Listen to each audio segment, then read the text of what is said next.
नमस्ते विद्यार्थी मित्रों, आज हम सेमेस्टर 3 FY BA में पहले यूनिट के हमारे पहले कवि सर्वेश्वर दयाल सक्सेना जी, उनके एक काव्य भूख की बात की थी हमने।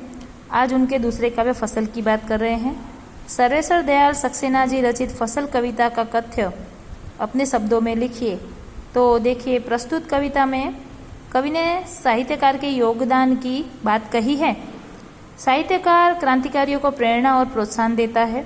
उसने न रहने पर दूसरे क्रांतिकारी उस कार्य को आगे बढ़ाएंगे और फलता फूलता हुआ वो कार्य देखकर कवि की आत्मा अवश्य प्रसन्न होगी।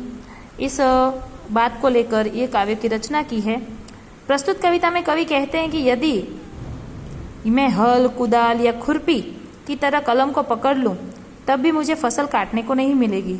वस्तुतः कवि कहते हैं कि किसान खेतों में हल चलाते हैं, कुदाल के उपयोग से मिट्टी खोदते हैं और खुरपी द्वारा खेतों में से अनावश्यक घास को निकालते हैं और फसल तैयार करके उसे काटते हैं।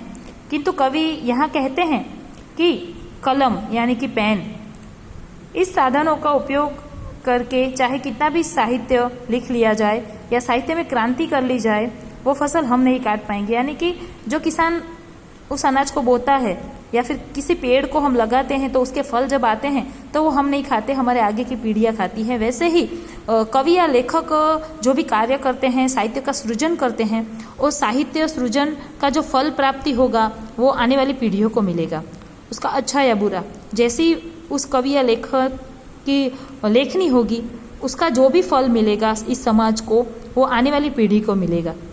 तो कहते हैं कि फसल तैयार करके काटते हैं, किंतु कवि कहते हैं कि कलम को और इन साधनों का उपयोग करके चाहे कितना भी साहित्य लिख लिया जाए या साहित्य में क्रांति कर ली जाए, फसल को काट नहीं पाएंगे। इस भाव की अभिव्यक्ति निम्न पंक्तियों द्वारा होती है कि हल की तरह, कुदाल की तरह या खुरपी की तरह पकड़ भी लूं कलम को तो फसल काटने को मिलेगी नहीं हमको। यानी कि जो फसल बोता है उसको काटने को नहीं मिलती। वैसे ही लेखक की मृत्यु के पश्चात उनकी लेखनी उनको जीवित रखती है, अमर रखती है।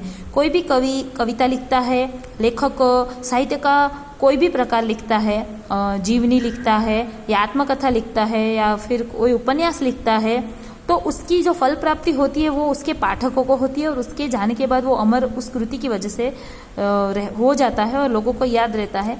आगे कवि कहना चाहते हैं कि हम तो सिर्फ जमीन ही तैयार कर पाएंगे, साहित्य क्रांति के लिए बीज बोने हेतु कुछ विरले व्यक्ति ही यहाँ आएंगे। यानी कहना चाहते हैं कि कवि का कार्य होता है केवल जमीन में बीज बोना, लेकिन उस पर जो फसल पकेगी उसको काटने के लिए कोई कुछ विरले ही आएंगे। और कवि ने कहा कि जो जमीन तैयार करेंगे अपने श्रम से, वे उसे वो हरा भरा करेंगे। कवि ने जो क्रमबद्ध परिश्रम किया है वे ही लोग उसे आगे बढ़ाएंगे।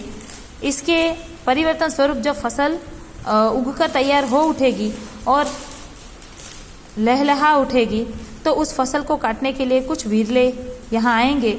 और कवि कहते हैं कि मैं उस वक्त यहाँ नहीं होऊंगा, इस पृथ्वी पर शायद मैं न रहूँगा, लेकिन मेरी आत्मा जहाँ भी होगी इस फसल को देखकर, इस कार्य को देखकर धूप बनकर बरसेगी और अति प्रसन्न होगी।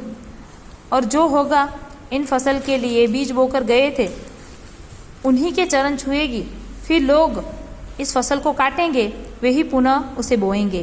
कवि कहते हैं कि कहीं धरती के नीचे हम यहीं दबे सोएंगे। यानी कवि कहते हैं कि मैं शायद जिंदा न रहूँगा, मैं इसी पृथ्वी के नीचे कहीं दबा पड़ा हूँगा, लेकिन मेरा किया हुआ कार्य जो समाज को उपयोगी होगा, मेरे पाठकों तक और मेरे प्रेक्षकों तक जो पहुँचेगा, वही मेरे लिए सबसे बड़ी फलश्रुति होगी। कवि साहित्य में क्रांति लाने के लिए एक ज़मीन तैयार करना चाहते हैं और कहते हैं कि जो ज़मीन मैं तैयार करके जाऊंगा उसमें कुछ विरले लोग बीज बोएंगे और जब ये फसल लहलहा उठेगी तब मेरी आत्मा यानी कि कवि की आत्मा प्रसन्न हो उठेगी। कवि सर्वेश्वर दयाल सक्सेना साहित्यिक फसल उगाने के लिए अपने योगदान की बात करते हुए इस काव्य की रचना करते हैं और उस कार्य को आगे बढ़ाने के लिए कहते हैं कि इसे आगे बढ़ाने वाले के प्रति वे कृतज्ञता ज्ञापित करते हुए कहते हैं कि यदि मैं साहित्यिक फसल उगाने के लिए हल, कुदाली या खुरपी की तरह कलम पकड़कर कार्य करूंगा, तब भी वे साहित्यिक फसल को काट नहीं पाएंगे। वे मात्र जमीन तैयार कर पाएंगे, किंतु उनके कार्य को आगे बढ़ाने के लिए कुछ विरले लोग आएंगे और उनके कार्य को आगे बढ़ाएंगे। वे उसे तैयार जमीन में क्रांति के बीज बोएंगे और जब वो फसल तैयार हो जाएगी तो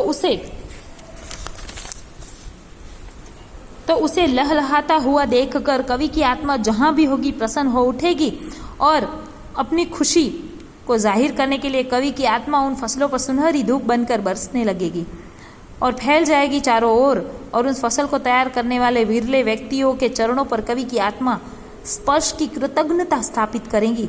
इस प्रकार कवि ने साहित्यिक फसल के लिए जमीन तैयार कर उसमें बीज बोने वाले विरल व्यक्ति को प्रणाम किया है, क्योंकि उन्होंने कवि के श्रम को आगे बढ़ाकर उसे एक मुकाम तक पहुंचाया है। भले ही इस फूल को देखने के लिए या इस फल को प्राप्ति के लिए कवि तब जीवित नहीं होंगे, किंतु उनकी आत्मा धूप बनकर इन फसलों पर बरसेगी। कहते हैं, तब तेरी आत्मा सुनहरी धूप बन बरसेगी, जिन्होंने बीज बोया था उन्हीं के चरण बरसेगी। तो ये फसल काव्य कवि ने यहाँ कहा है कि जो व्यक्ति फसल को बोता है वो उसके फल की प्राप्ति नहीं कर सकता, उसकी फल की प्राप्ति आने वाली पीढ़ी को मिलती है। तो कवि यहाँ कहते हैं कि मैं संसार में परिवर्तन चाहता हूँ, समाज में परिवर्तन चाहता हूँ, इसलिए एक जमीन तैयार करके मैं जाऊंगा, लेकिन इस जमीन पर बीज बोने के लिए कुछ वीर्य ही यहाँ आएंगे और जब ये फसल लहलहाएगी यानी कि समाज को कुछ उत्कृष्ट प्राप्त होगा, तब मेरी आत्मा जहाँ भी होगी अति प्रसन्न होगी और मेरी आत्मा सुनहरी धूप बनकर इस धरती पर बरसती रहेगी, यानी उन विरले व्यक्तियों के ऊपर भी पड़ेगी और उनको प्रकाशित करेगी। तो ये काव्य यहाँ समाप्त हुआ। फसल जो एक सामान्य काव्य लगता है, फसल का सामान्य अर्थ होता है कि किसान जो खेत में बोता है वो अनाज, लेकिन यहाँ समाज को उपयोग में आए ऐसी समझदारी की फसल की बात यहाँ की गई है। तो ये काव्य यहाँ समाप्त हुआ। धन्यवाद।